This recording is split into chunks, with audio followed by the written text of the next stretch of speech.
Track 4. La historia y leyenda de Quetzalcóatl. Bienvenidos a Yaponeplay, el canal con datos relevantes, importantes o inútiles, pero interesantes. Iniciamos. Quetzalcóatl es quizá el dios más nombrado del panteón prehispánico. Sin embargo, es necesario ver el doble carácter que lo acompaña, ser hombre y ser dios. Es sabido que cuando algún dirigente juega un papel destacado dentro de su sociedad, cuando muere se le deifica. Un ejemplo de esto es la serpiente emplumada. En primer lugar, debemos decir que no toda serpiente emplumada es necesariamente Quetzalcóatl. Basta recordar el llamado templo de Quetzalcóatl o la serpiente emplumada en Teotihuacán, el edificio de la serpiente emplumada en Xochicalco y la imagen del ofidio en el mural de Cacaxtla. En todas ellas se ve a la serpiente adornada con grandes plumas de quetzal. El caso de Teotihuacán, estamos de acuerdo con toda la interpretación que se ha dado en el sentido de que representa la unión del agua de lluvia con el agua terrestre, ríos, manantiales, aguas subterráneas. Además, guarda relación con el poder de los gobernantes. En cambio, entre los mexicas o aztecas, los atributos y características del dios van a transformarse, relacionándose más con el viento, por lo que porta la máscara bucal que asemeja un pico de pato. Su templo es circular, a diferencia de los antes mencionados, que tienen planta cuadrada o rectangular. ¿Quién es este personaje y su importancia en la historia de México? Relatan antiguas crónicas de la historia de Seacatl Topoltzin Quetzalcóatl. Así, en los anales de Cuauhtitlán leemos lo siguiente acerca del personaje. Año 1 Caña. En él, según se dice, se refiere, nació Quetzalcóatl, y el que fue llamado nuestro príncipe, el sacerdote 1 Caña Quetzalcóatl, y se dice que su madre fue la llamada Chimalman, y así se refiere como se colocó Quetzalcóatl en el seno de su madre. Esta se tragó una piedra preciosa. Después de permanecer 4 años en Tulancingo, lo fueron a traer para sacerdote. Invocaba a las deidades, a la dualidad suprema que ocupa el escaño más alto de los 9 cielos. Vivía en retiro y abstinencia y sacrificaba aves, mariposas y serpientes. A él se le atribuía el conocimiento de muchas cosas. Entre otra parte de los anales leemos: y en su tiempo descubrió él además muy grandes riquezas, jades, turquesas, genuinas, el metal precioso, amarillo y blanco, el coral y los caracoles, las plumas de quetzal y el ave turquesa, las de las aves rojas y amarillas, las de Tzitzítzan y del Ayucuán. También descubrió el toda suerte de cacao, toda suerte de algodón.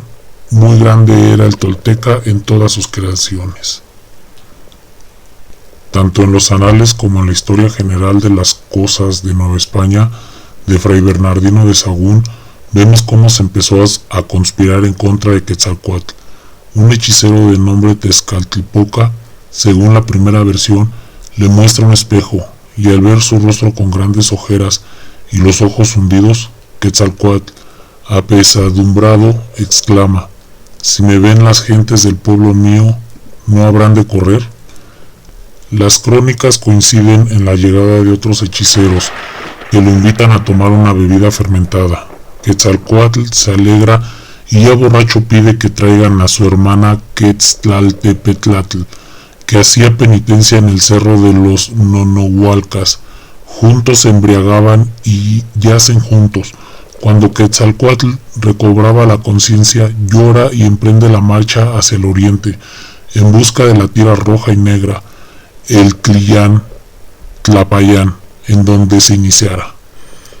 Sahagún relata este pasaje de la manera siguiente: y así, llegando a la ribera del mar, mandando hacer una balsa hecha de culebras que se llamaba Cuatlapechitl, y ella entró y asentándose como en una canoa, y así se fue por la mar navegando, y no se debe cómo y de qué manera llegó al dicho Tlapayán, cuando la serpiente emplumada decidió marcharse. Sabemos por otras fuentes históricas como en efecto en Tula convivían 2 grupos, los toltecas chichimecas y los toltecas nonoalcas. No debió ser fácil la convivencia de estos grupos, lo que se tradujo en intrigas por acceder al poder. Posiblemente los diversos relatos estén indicando esta rivalidad entre Huemac y Quetzalcóatl, que representaba a ambos grupos, y que terminaba con la salida de este último hacia otras regiones. Se piensa que quizá partió por mar hacia tierras de Yucatán, en donde reaparece con el nombre de Kukulcán. En la versión de los anales de Cuauhtitlán vemos que Quetzalcóatl marcha hacia el oriente y el que al llegar a la costa se incinerara. Dice así esta parte del relato. Y cuando terminó ya de quemarse Quetzalcóatl, hacia lo alto vieron salir su corazón, y como se sabía, entró en los más alto del cielo. Así lo dicen los ancianos, se convirtió en la estrella que brilla en el alba. De aquí surgieron la idea de que por haberse ido por el oriente, habría de regresar por el mismo lugar. Los aztecas y Quetzalcóatl. Muchos años después de este acontecimiento, los aztecas llegaban al Valle de México y fundan la ciudad de Tenochtitlan en 1325 después de Cristo. Entre sus dioses estaba Quetzalcóatl, el que de acuerdo con Sagún primero fue hombre. Algo interesante con lo que decíamos al principio en cuanto a la deificación que se hace de personajes destacados de una sociedad determinada. Lo mismo, por cierto, va a ocurrir con el dios Huitzilopochtli, quien dirige a los aztecas en su peregrinación y al morir se convierte en dios. Si hemos de creer a Cristóbal Colón del Castillo, cronista que nos relata lo anterior. Pero volvamos con Quetzalcóatl. En efecto, los aztecas lo toman por dios, pero ven en él atributos diferentes. Veamos el relato de Sagún.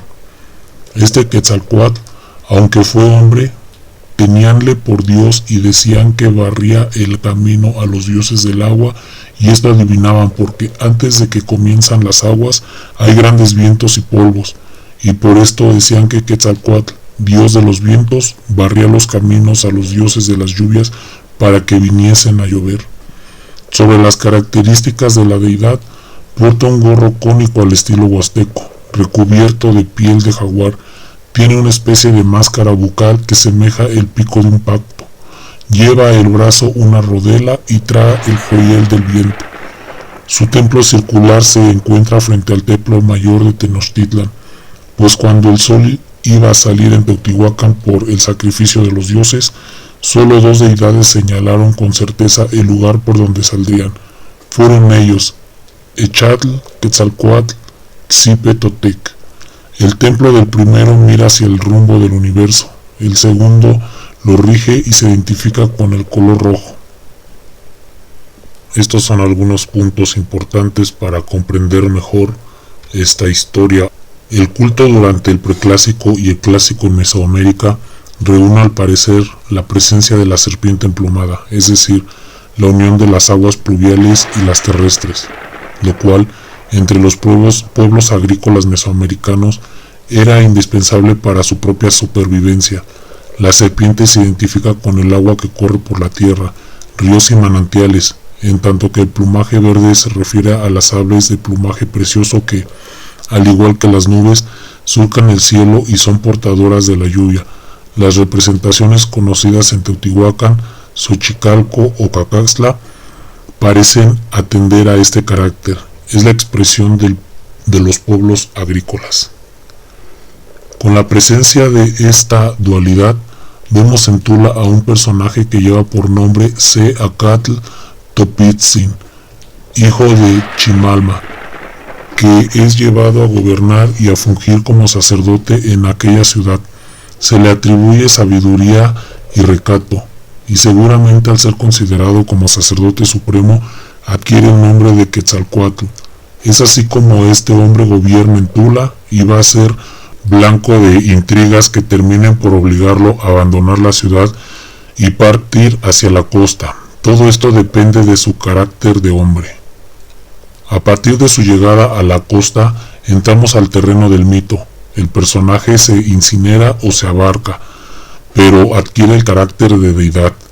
Según unas fuentes se convierte en una estrella del alba, según otras desaparece. Lo cierto es que con esta partida queda abierto el camino para que se piense en su retorno. El ciclo se cierra con el pensamiento de Moctezuma, de que los recién llegados que han sido vistos en las costas sea el dios Quetzalcóatl. Esto se presenta también para otro mito que ha sido creado, cuando se dice erróneamente que Quetzalcóatl era blanco. En ninguno de los relatos antiguos se habla de tal cosa. Sin embargo, tal idea cobra fuerza cuando sabios como Carlos de Sigüenza o Fray Servando Teresa de Mier consideran que Quetzalcóatl es, en realidad, uno de los apóstoles que llegó a Mesoamérica a predicar bajo el nombre de Quetzalcóatl. Es así como la presencia de un personaje de importancia sigue los pasos que habrán de llevar a convertirse en Dios, de la realidad al mito. No cabe duda que nuestra cultura cuenta con una gran riqueza y se merece que todos los mexicanos sepamos de ella y difundirla a todo el mundo.